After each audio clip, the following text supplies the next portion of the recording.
I'm going to go through some of the stories that we're just not going to have time to hit. And honestly, in today's show throughout, I'm hitting about maybe 40% of the news that you will find in my daily show prep newsletter.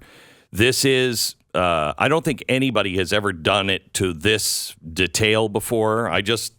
It's raw news. And it is what I read every morning, what my staff, all of my producers work on for 21 hours. After a show, we begin show prepping immediately for the next day's show.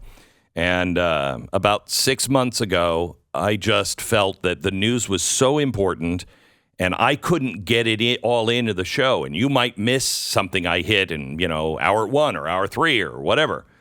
So we released it. After much debate, and you can get it now at glennbeck.com. It is free. Just sign up for it. I'm using about 40% of what's in that newsletter today is on the program today. But let me just give you some of the highlights, because I think today, for some reason, after going through all of it, I thought today is different. There's something different about the news, and I haven't been able to put my finger on it. It feels like the most important news day of my life, of my career. But that's not quite right, and I don't know what it is. But maybe you can figure it out. Let me give you some of the stories. Atlanta police identify a man accused of defacing rainbow crosswalks with swastikas.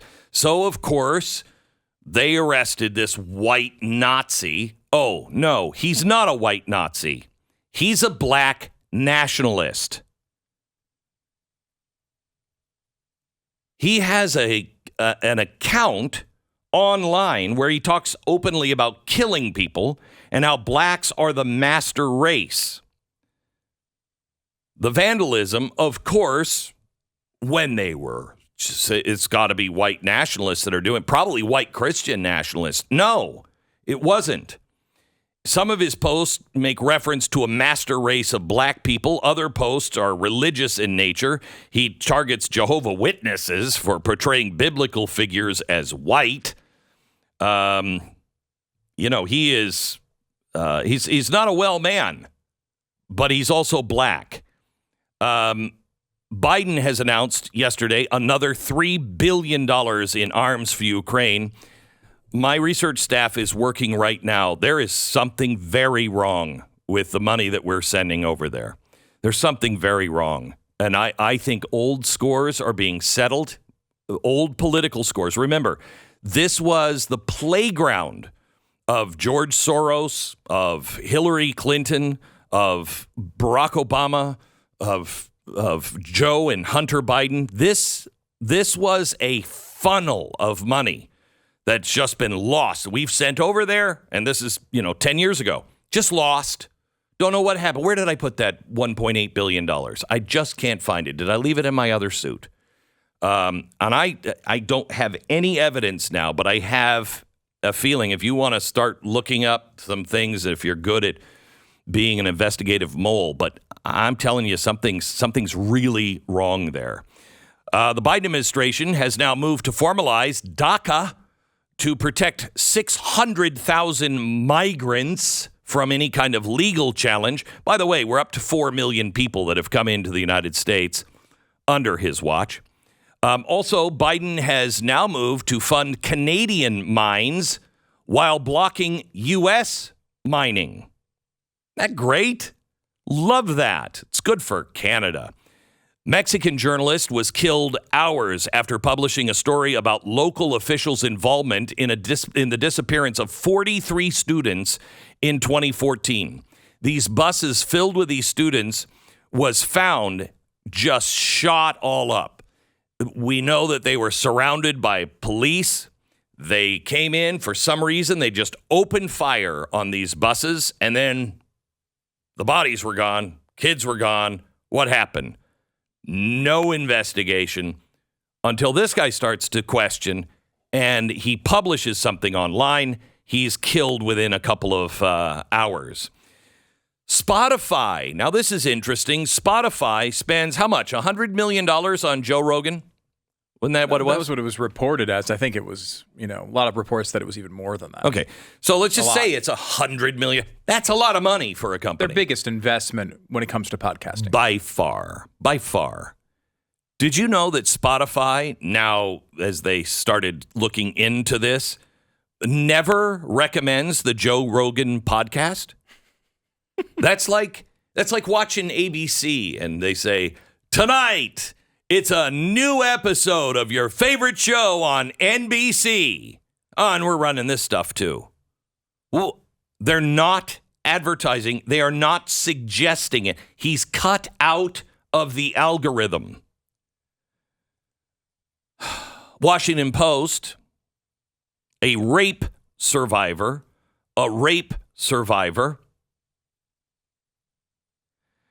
says the Washington Post falsely ascribed to me the view that the court's decision in Dobbs, the abortion case, to open the door of forced sterilizations by removing constitutional protections for women's bodily autonomy was false. My position is, in fact, the opposite. She was raped as a 13-year-old girl and then sterilized against her will by the state of North Carolina after bringing her baby to term. We're still doing progressive sterilizations? Why is that happening? I thought we stopped that in the 1920s and 30s. By the way, so you know, the Germans didn't come up with it. We did. We taught eugenics to them. Literally, the top eugenicists in the world were in America, and they made a journey over to Germany to explain to all of the very sophisticated German progressive scientists what could be done through eugenics. They learned that from us. Judicial Watch, a great organization that really, if you can help an organization, they are really good. They just filed a FOIA lawsuit against the National Archives for hiding the records tied to the raid on Trump's home. And yet another senseless murder. A progressive George Soros prosecutor in Virginia dropped charges against a felon with a history of gun charges. Now, I can guarantee you, if you're caught on a gun charge or I'm caught on a gun charge, they will throw away the key. But this guy was a felon with a history of gun charges. He was let out. He was freed by the Soros prosecutor. Well, he didn't use his time well. Francis Rose shot 2 innocent bystanders in the head while robbing an apartment complex in Alexandria, Virginia. By the way, Alexandria, Virginia used to be a pretty safe place. It's right across the Potomac River from Washington, D.C. It used to be a place where you didn't fear for your life.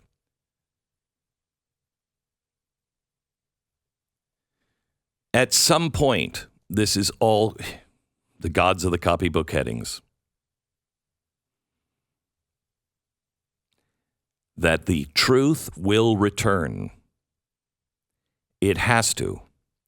The question is, how much of everything will it burn down in our quest to reestablish it? Because everything we're doing now, the Constitution never foresaw any of this. Any of this. Because this is all insanity. I mean, literally, we have gone insane. We will be remembered as the craziest, and God, please destroy us before we can use our technology. Please destroy us. If we're not careful, we will become the darkest nation ever. We will go from the shining city on the hill to, with our modern technology in the hands of the wrong people, we'll kill millions, hundreds of millions. We will make Mao look like a rookie. And I fear that's already happening in some of our policies, but right now they're not our policies.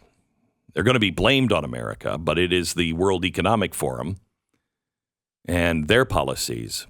And it's so important for you to know that this is not an American problem. Yes, we're dealing with it here, but every Western country in the world is dealing with it as well. That's why you see protest, and that's why you're not being shown the protests. Have you ever lived in a time where there have been massive protests in Europe and you don't see them on the news? Why is that, I wonder? Because they don't want you to see what they're facing because they're ahead with the farmers. They're ahead of us. And what the farmers are saying now is none of this works. You're going to starve all of Europe and the world to death if you continue down this road because we cannot farm that way. They don't want you seeing that. You have to actually go search for it. So do. Just look up European protests, farmers, and see the truth of what these policies that have now been given power and teeth through the Inflation Reduction Act. The EPA has been given the power, the money, and the teeth to enforce this now on our farmers. Read all about these things every day. You can find my newsletter at glennbeck.com.